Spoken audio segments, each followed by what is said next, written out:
pessoal, boa tarde, tudo bem com vocês? Espero que sim. Queria começar dizendo da minha alegria em estar aqui com vocês nessa tarde, podendo participar de mais uma atividade desse cineclube que eu amo tanto. Nunca vou esquecer da sessão que eu assisti aqui, Retrato de uma Jovem em Chamas, um filme maravilhoso. Tenho muito carinho aqui por esse espaço, pelos professores também que coordenam essa atividade, Renata, Beethoven, todos muito queridos. Então, agradeço a lembrança, agradeço o convite, cumprimento também meus colegas aqui que vão falar hoje, Fernanda, Fábio. Então, está sendo já um motivo de muita alegria para mim. A ideia aqui da minha fala é trazer algumas informações de contexto, tanto histórico quanto mitológico da Odisseia, que eu acho que podem acabar aperfeiçoando, melhorando um pouquinho a experiência de vocês no cinema, sabendo algumas informações a priori. Então, e a ideia não é fazer aqui um monólogo, inclusive vai ser muito legal se vocês se sentirem à vontade para levantar a mão e tirarem dúvidas enquanto eu for falando. É uma exposição assim, bem curtinha, talvez a gente nem passe por todos os slides que eu vou mostrar. Mas tem algumas curiosidades, assim, a nível histórico, que acho que podem ser interessantes para a gente poder também olhar, assim, com mais crítica as escolhas criativas que o Nolan fez para essa Odisseia. Como a Renata colocou muito bem, né, o filme ele já nasceu em um contexto de muita polêmica, talvez a gente tenha um pouco de espaço para falar isso aqui hoje, mas polêmicas em relação ao elenco, que dispensou qualquer tipo de ator grego, polêmicas em relação às decisões de arte, né, especialmente na parte do figurino, que não adotou o que se esperava de vestimentas micênicas, polêmicas em relação às escolhas vocabulares do roteiro, enfim, polêmicas em relação à escalação, mas toda grande obra que corre riscos também cai aí nesse lugar de enfrentar polêmicas e de enfrentar pessoas que às vezes querem uma visão mais literal, mais apegada ao texto. E o Christopher Nolan, ele sempre, em todos os seus filmes, toma muita liberdade em relação aos textos com os quais ele trabalha, inclusive com a própria forma, né, dos filmes. Quem assistiu Memento, por exemplo, ou Tenet, sabe que ele é um diretor bastante ousado. Então, pessoal, eu vou falar um pouquinho aqui sobre mito, um pouquinho sobre história, um pouquinho sobre alguns episódios, então, que podem enriquecer a experiência de vocês. Então, para começar, Ju, se você puder passar, eu acho interessante a gente trazer essa informação, que é uma informação, e aí vocês me desculpem se às vezes eu for excessivamente básico, mas quando a gente fala da Odisseia, nós estamos falando de um poema narrativo, que tem pouco mais de 12 mil versos, 12.196 versos metrificados, né, em hexâmetro datílio, e que fazem parte do que a gente chama hoje então de poesia homérica. Quando a gente usa esse termo hoje, poesia homérica, a gente está se referindo basicamente à Ilíada e à Odisseia, que são os dois poemas que foram atribuídos a Homero. Mas quando a gente pensa, especialmente hoje em dia, assim, na forma do poema, a gente pensa normalmente em um texto escrito, né? Um texto que, enfim, o poeta sentou ali na solidão do seu quarto, pegou ali o seu estilete, uma tabuinha de argila e começou a escrever. No caso da Ilíada e da Odisseia, eles são poemas de natureza oral. O que significa isso, gente? Significa que, inicialmente, as obras foram pensadas para serem cantadas. Tanto que o Aedo, que é o poeta que profere esses cantos, ele é um cantor, né? Então a Ilíada e a Odisseia são poemas que estão muito mais próximos de um mundo da oralidade do que propriamente de um mundo da escrita. Eu acho essa uma informação fundamental, né? Porque o nosso contato hoje com a Ilíada e com a Odisseia é através do texto escrito. Se a gente quer conhecer essas obras, a gente vai na livraria. Eu suponho que ainda tenham livrarias assim, físicas, a gente sabe que a situação está difícil, ou a gente vai na Amazon, compra, enfim. A gente lê, a gente não escuta essas obras. Façam um exercício algum dia de pegar a Ilíada, de pegar a Odisseia e de ler, que vocês vão entrar em contato ali com o texto de uma maneira muito mais próxima ao que foi pensado lá atrás. Então, destacar essa natureza oral desses dois poemas é fundamental, né? Porque nós estamos lidando ali com um mundo que está redescobrindo a escrita. A Ilíada e a Odisseia que a gente tem hoje, segundo os comentadores, são poemas que datam mais ou menos da passagem do século VIII para o século VII a.C. Então vejam, a gente está falando ali da passagem assim, das últimas décadas do século VIII, ou seja, 720, 710, começando a entrar ali na década de 700, depois 690. Então, é um momento que a Grécia Antiga estava redescobrindo a escrita. Então, assim, socialmente falando, pouquíssimas pessoas dominavam isso, que vai ser a tecnologia da escrita, que vai mudar profundamente a história do Ocidente, a história da literatura e por aí vai. Então, esses poemas, onde a gente poderia encontrar no século VIII Ilíada e Odisseia? Na cabeça dos aedos. Os aedos que eram poetas, cantores, itinerantes, que apresentavam esses poemas em contextos de festival, em festas religiosas, ou em contextos de banquete, né? Sabendo que o simpósio, o banquete, era uma instituição muito praticada no Mediterrâneo. Então, infelizmente, não dava para um grego do século VIII pegar o seu fone, ir para o seu quarto, botar ali no Spotify e ouvir Ilíada e Odisseia. Você só entrava em contato com esses poemas por meio da oralidade. Vai ser só mais ou menos por volta do século VII e do século VI que esses poemas vão começar a ser passados por escrito. Então vejam que a maior parte da vida orgânica de Ilíada e Odisseia ocorre através da oralidade. Então por isso eu acho muito feliz a gente estar aqui numa atividade basicamente oral, conversando, batendo papo sobre esses poemas, porque isso resgata muito um pouco dessa feição oral agregadora, né, de Ilíada e de Odisseia. Por favor. E, bom, falando especificamente da Odisseia, então, nós sabemos que Ilíada e Odisseia têm uma conexão, e hoje a gente vai explorar um pouco essa conexão aqui. Enquanto a Ilíada, ela se dedica a um único episódio da Guerra de Troia, que é um evento mítico, ou pelo menos semi-histórico, a Odisseia já tem um outro escopo, uma outra envergadura. A Ilíada lida com aproximadamente 40 dias da Guerra de Troia. Então vejam, esse conflito, que a gente vai entender já um pouco mais sobre ele, mas esse conflito mitologicamente dura 10 anos. A Ilíada compreende apenas 40 dias da Guerra de Troia. Um único episódio da Guerra de Troia é narrado na Ilíada. Vocês sabem qual é? Qual é o episódio que é contado na Ilíada? É um único episódiozinho. A fúria de Aquiles?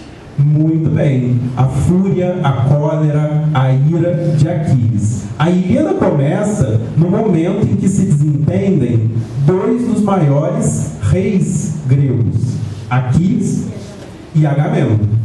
Então, a Ilíada começa com uma briga. Eles se desentendem, o Aquiles ele se sente desonrado e decide abandonar ali o exército e deixar os gregos à sua própria sorte. Então, a Ilíada vai ter um escopo muito pequeno dentro da Guerra de Troia como um todo. Ela vai contar ali o momento em que o Aquiles, em bom português, fica puto, ele sai da guerra e depois, por motivos muito pessoais, e eu acho que não é spoiler a gente falar isso, já que o poema tem aí no mínimo 2.800 anos, ele volta para a guerra no momento em que o seu melhor amigo,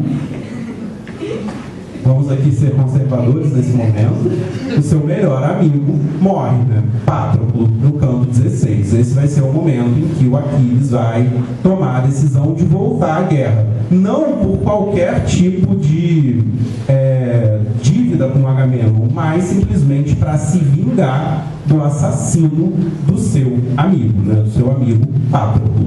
E esse assassino é Heitor. A Ilíada termina, então, o canto 24 da Ilíada, tanto a Ilíada como a Odisseia tem 24 cantos, a Ilíada termina no momento em que Aquiles, ele se reconcilia, ou pelo menos sente uma certa compaixão com Príamo, que era o pai de Heitor, que vai até a tenda dele implorar pela devolução do cadáver do filho. Inclusive, pessoal, não sei se vocês já tiveram a oportunidade de ler a Ilíada, recomendo muitíssimo, né?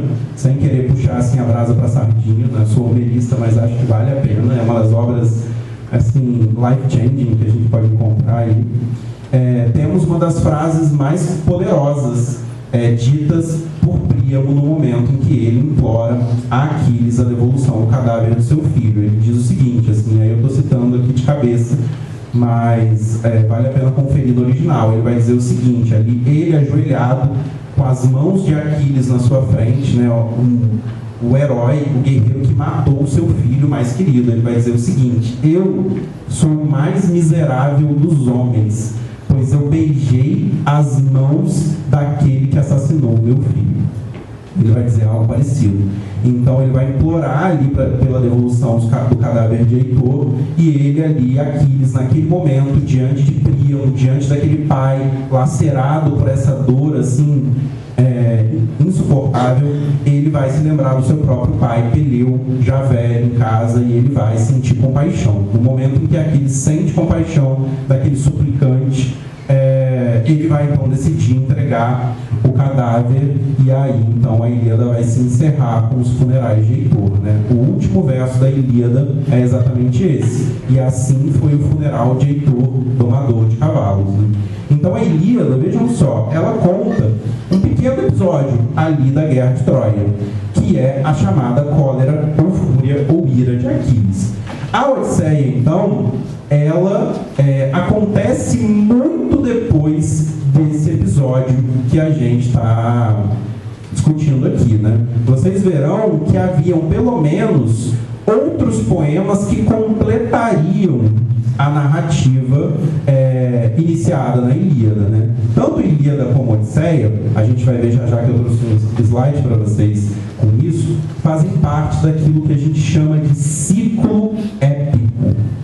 O ciclo épico troiano dizia respeito a uma série de composições, todas elas orais, que contariam vários episódios da Guerra de Troia. Por exemplo, na Ilíada, embora isso seja rememorado ali em alguns episódios, a gente não tem a ofensa original que deu origem à guerra. Vocês se lembram qual foi a ofensa que deu origem à guerra? No plano humano, né? Porque tem uma causa divina também a guerra, que é o julgamento de Paris, né? Vocês se lembram? Paris precisa escolher a deusa mais bela. E aí nós temos Atena, Hera e Afrodite ali, ele acaba escolhendo Afrodite. Mas vocês sabem qual é a ofensa inaugural que faz essa guerra acontecer? O sequestro de Helena.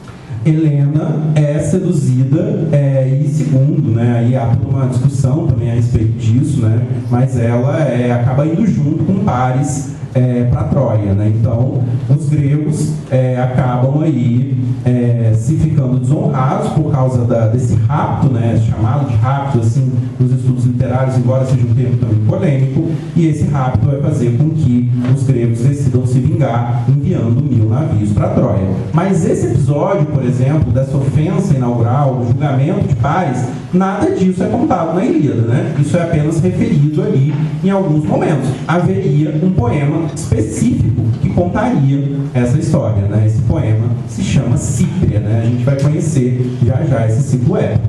Pois então, o que eu quero dizer aqui para vocês? A Odisseia é um poema que está ligado ao movimento dos retornos dos heróis depois que a Guerra de Troia acaba, né?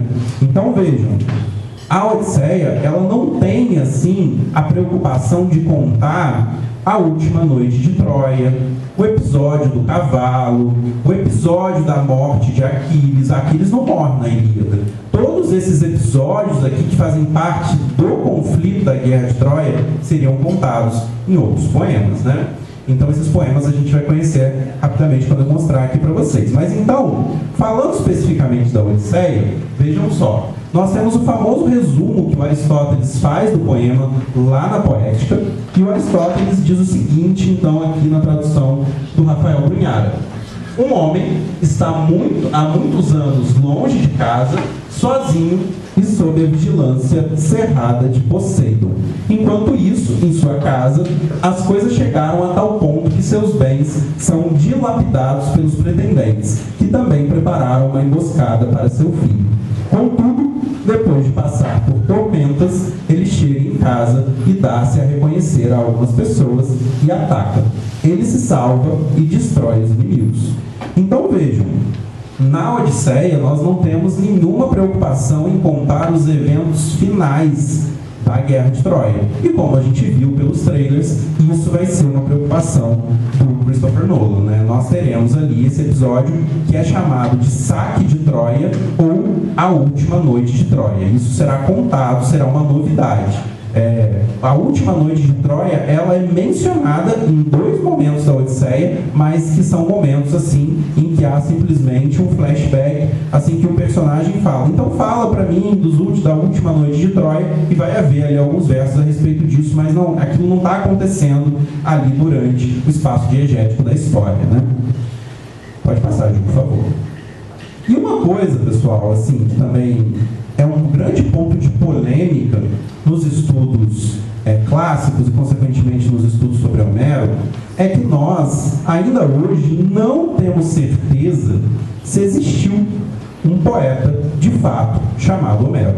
Então, vejam, Homero é só um nome a quem os gregos atribuíram Ilíada e Odisseia, e algumas outras obras da antiguidade que não chegaram até nós.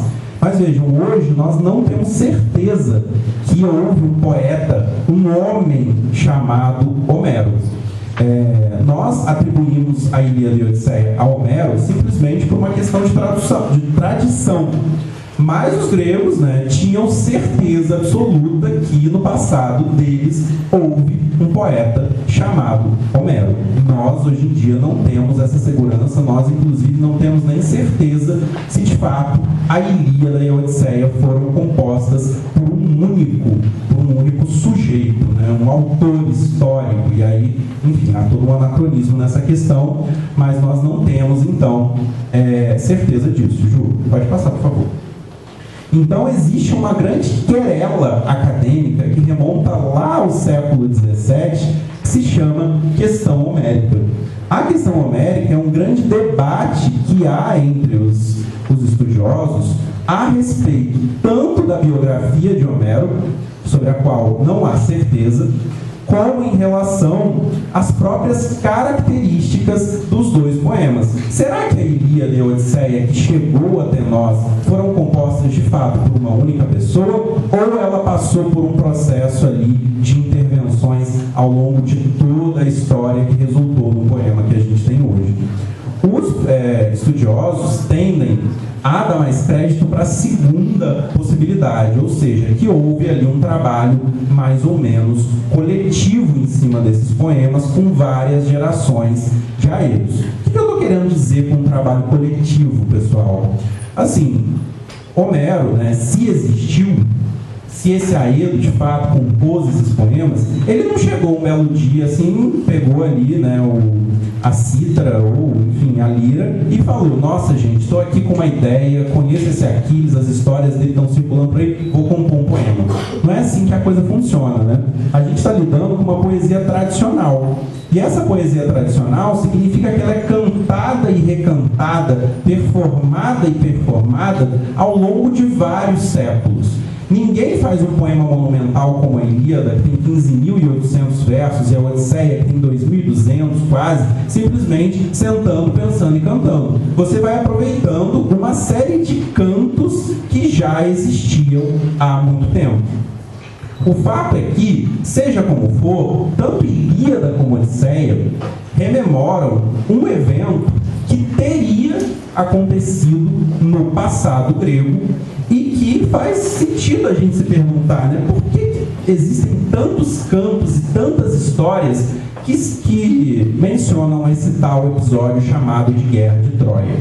O que ocorre, pessoal? A Guerra de Troia, ela é ainda um debate em aberto dentro dos estudos clássicos. Nós não temos certeza se ela de fato existiu. Ocorre que os gregos fazem constante menção a ela nas suas narrativas épicas. Provavelmente porque, se existiu, nós teríamos com ela um dos últimos momentos de esplendor da cultura grega da Idade do Bronze. A Renata falou muito bem, né, brevemente a respeito disso, mas a Idade do Bronze seria esse período em que a sociedade grega de fato se formou, né, a partir ali da ocupação do continente e das ilhas. O fato é que, mais ou menos ali no período que a gente chama de Idade do Bronze Final, né, ou Idade do Bronze Tardia, nós teríamos na Grécia os gregos vivendo em estruturas que a gente chama de estruturas palacianas. Ju, passa para mim, eu acho que é a próxima imagem. Então vejam só, os gregos, eles não viveriam assim em vilarejos, né, em cidades ainda nesse momento. A gente está falando aqui, gente, de 1300, 1400 antes de Cristo, ou seja, mais ou menos 1500 anos aí antes da Era Comum. Nessa época, então, os gregos viveriam nesses grandes palácios que seriam chefiados ali por uma autoridade que exerceria tanto poder econômico como poder administrativo quanto poder religioso. E nessa época, então, em que haveria esses grandes palácios, os gregos teriam se envolvido em uma guerra com um povo, né, ali do norte da Turquia, de uma cidade chamada de Hisarlik, né, que seria a Troia histórica.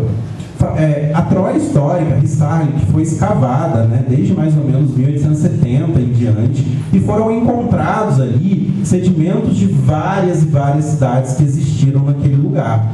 Mas o que foi descoberto, né, através dessas escavações? Foi descoberto que por volta ali de 1220, ou, segundo, vocês sabem que a datação de carbono ela varia, né, entre ali 1220 ou 1180, essa cidade teria sido destruída graças a um incêndio de grandes proporções.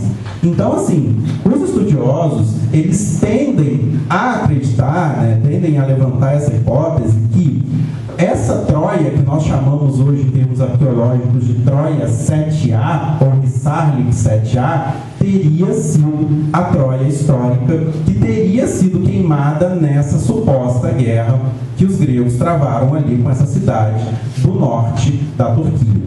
Então, mas vejam só, tudo isso não passa de uma grande especulação, uma grande hipótese, né? Nós não temos confirmações. O fato é que, quando a gente começa a estudar, né, historicamente o norte da Turquia, a gente vê que o norte da Turquia ele era ocupado ali por uma civilização chamada de Hititas. E é uma civilização que deixou para a gente muita documentação escrita, porque eles tinham ali uma língua.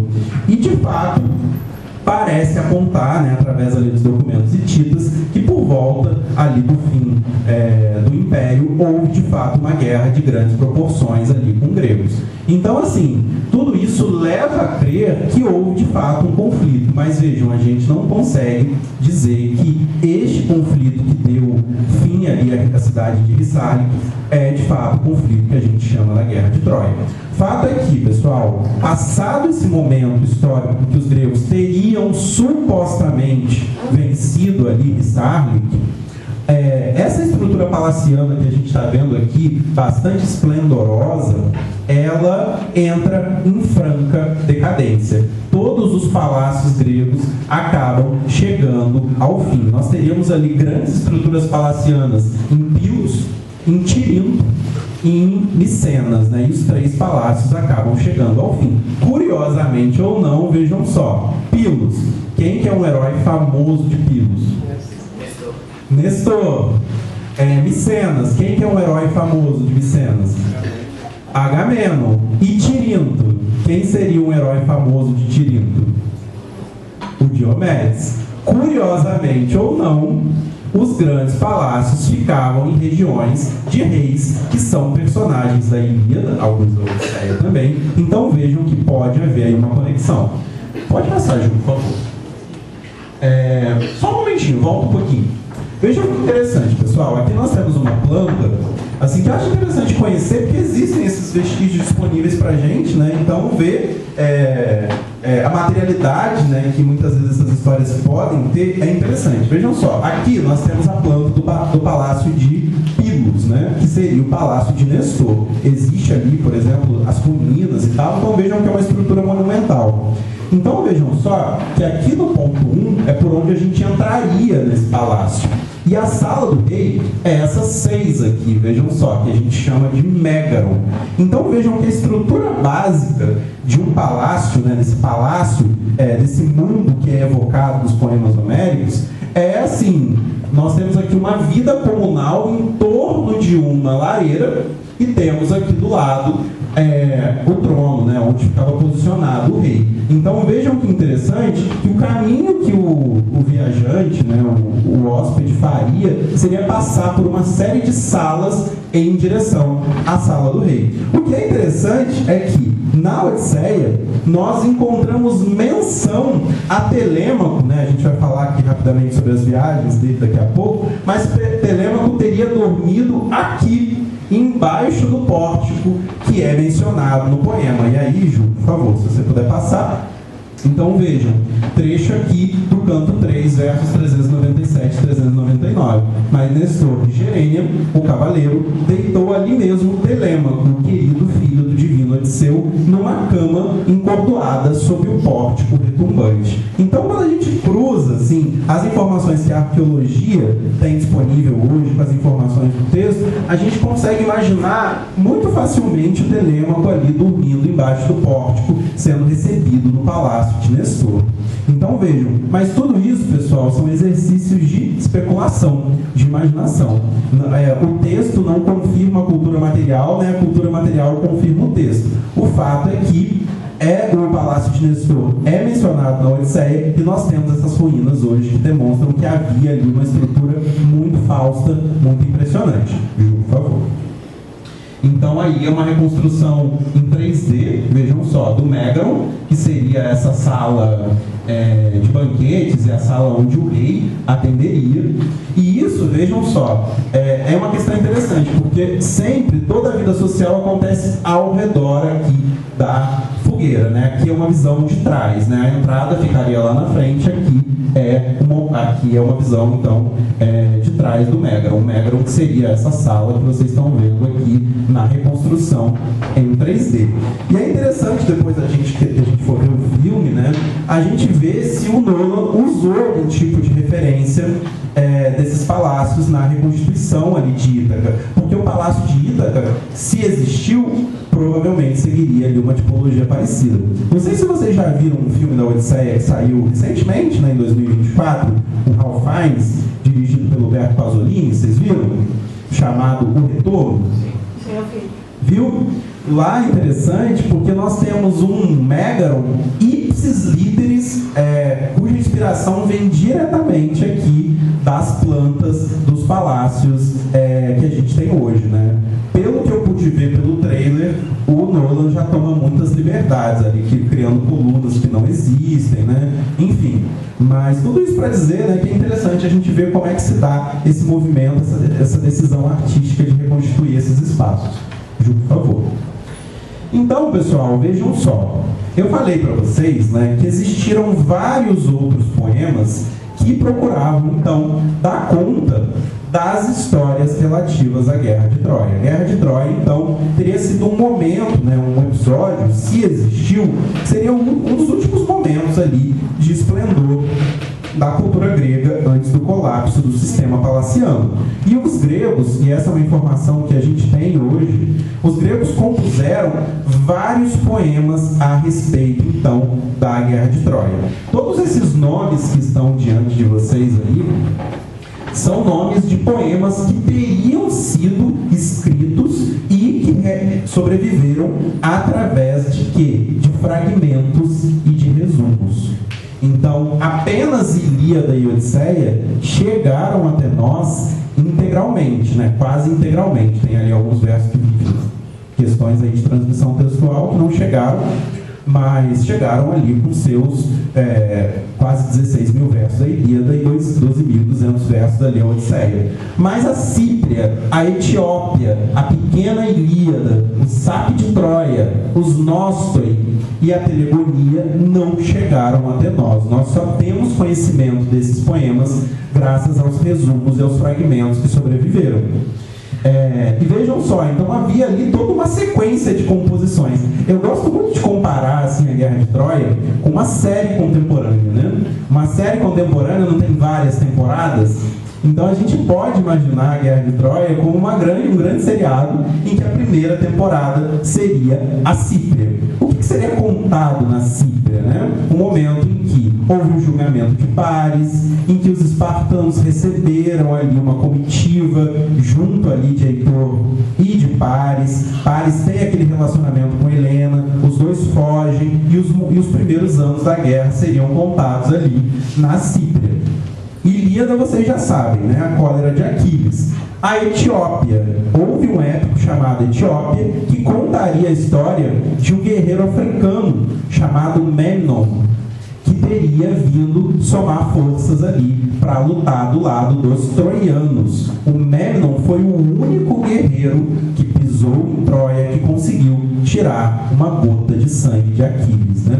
Então, uma história muito, muito legal. Depois da Etiópia, nós teríamos a pequena Ilíada, que seria dedicada à distribuição das armas de Aquiles e à morte de Aquiles. Então, Aquiles morre, vocês sabem, né? Ele morre vítima de uma flecha de Paris. Então, Paris, aquele que foi desprezado por todos, acaba matando Aquiles.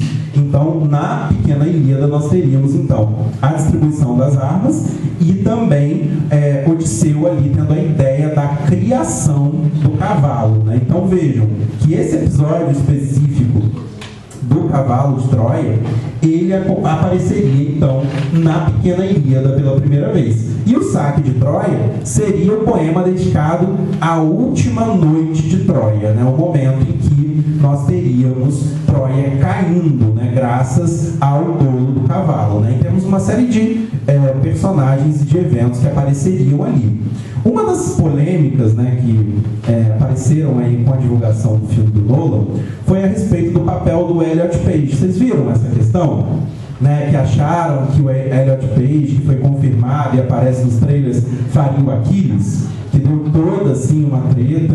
Pois bem, foi confirmado que o Elliot Page ele não vai fazer o Aquiles, né, para a felicidade de muitos heterotópicos por aí que reclamaram, né? Mas ele vai fazer um personagem chamado Sinon. Sinon. Veja só, pessoal, Sinon seria um personagem que apareceria no saque de Troia, que é o grego que é deixado para trás quando os gregos estão aplicando o dolo do cavalo, porque eles pegam a frota, escondem a frota, deixam apenas alguns heróis ali dentro do cavalo, e o Sinon é a pessoa que tenta enganar os troianos dizendo: ah, Odisseu me deixou para trás, Odisseu me deixou para trás, então eu estou aqui para contar que eles fugiram e que eles deixaram sua oferenda aqui para Poseidon. Então o Sinon, esse personagem que o Elliot Page faz, ele é um personagem que apareceria ali no saque de Troia. E o saque de Troia, então, seria dedicado a essa última noite, a repartição das mulheres, né, aquele evento que aparece nas Troianas. Vocês já leram Troianas de Eurípides? Pois é, nós temos aquele evento super triste, né, super sofrido, em que as mulheres da realeza são distribuídas ali para os gregos. Isso seria também contado no saque de Troia. E depois do saque de Troia, então, nós teríamos um poema chamado Nostoi. Esse poema seria dedicado ao retorno dos heróis sobreviventes ali da Guerra de Troia para casa. O retorno de Nestor, o retorno de Diomedes, o retorno do Ájax Oileu.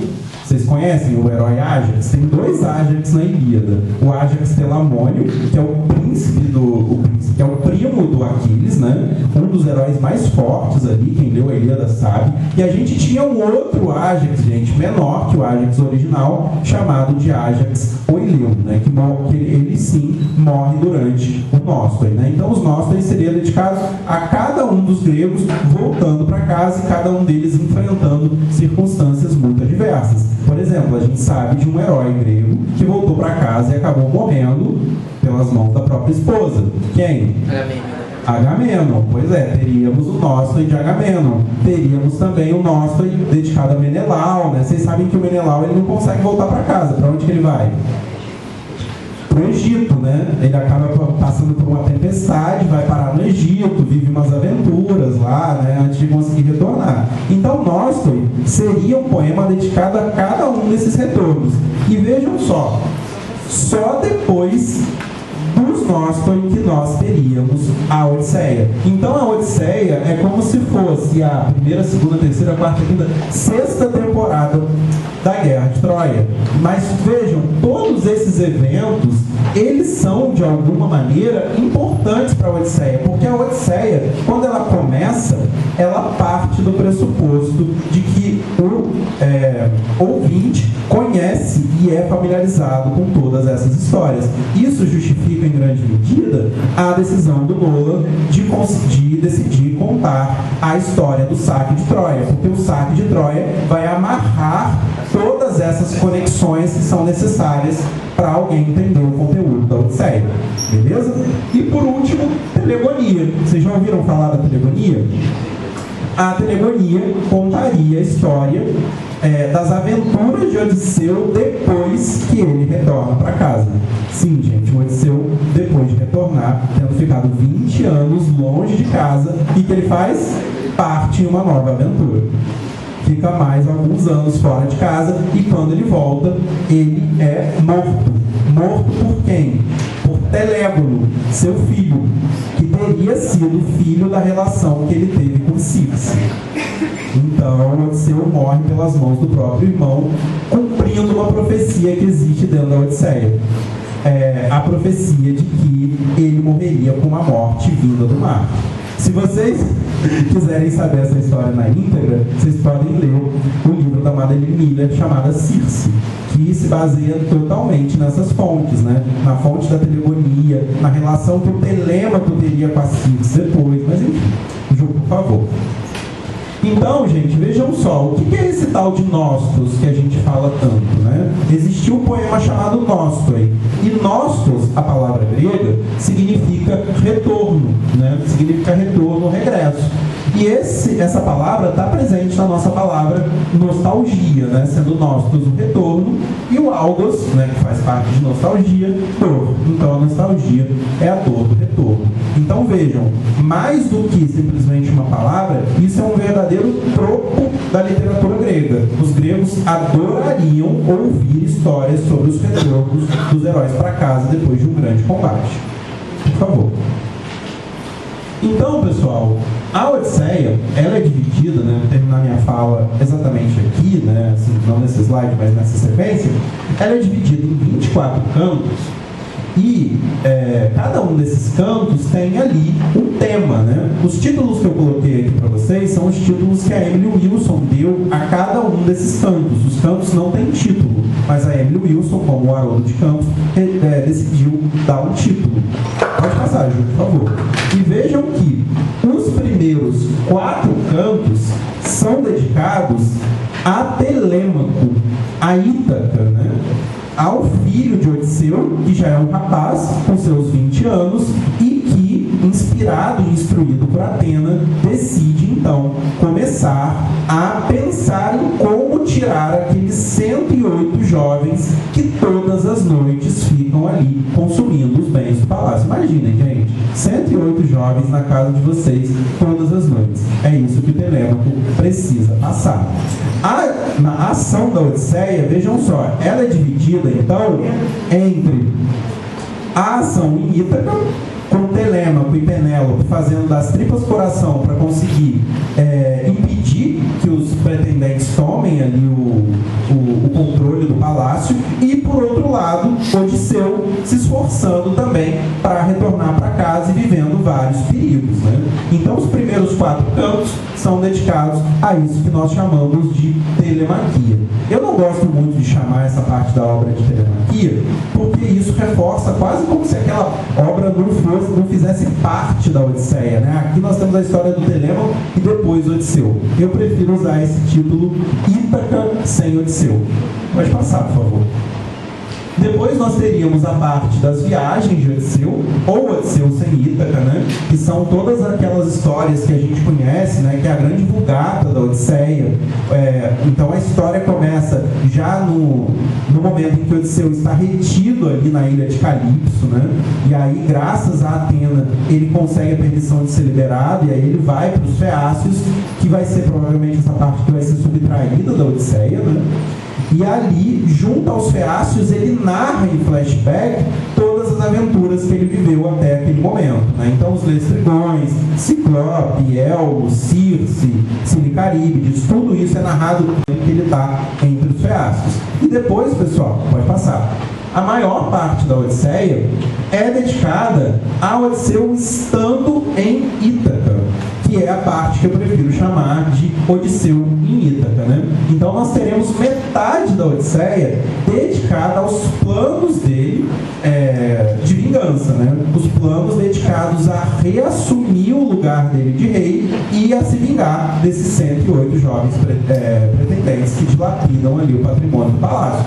E vejam só, gente, não bastava que o Odisseu chegasse e falasse, batesse na porta, então, gente, estou aqui, 20 anos depois, voltei, né? Então dá aí o meu trono, vou aqui ser o rei de novo, obrigado por cuidar de tudo. Não, né? Esses jovens querem assumir o poder, então o Odisseu precisa pensar um plano para conseguir se vingar e se livrar dessa ameaça que paira. Por favor. E aí, pessoal, o último slide é exatamente esse, né? Em que eu simplesmente coloquei aqui para vocês, né? Primeiro, que o Elliot Page não é o Aquiles. Segundo, que o Elliot Page, então, vai fazer o sino, então, que é um episódio contado aí na Pequena Ilíada e no Saque de Troia, né? E a Eneida também dedica aí, como a Renata falou, né? O segundo livro da Eneida é dedicado, então, à última noite de Troia. Então, pessoal, foram essas as observações que eu trouxe aqui para a gente discutir. Espero que eu tenha trazido alguma novidade para vocês, enriquecido um pouco esse repertório para a gente chegar no filme já bem preparado, né? Se um amigo de vocês sair falando mal aí do Elliot Page como Aquiles, vocês defendam o Elliot Page, por favor. E, bom, eu acho que toda a informação histórica, mitológica, acaba sempre acrescentando para a nossa experiência. Então é isso que eu tinha para falar. Obrigado, gente. Desculpa se eu me alonguei mais do que o necessário.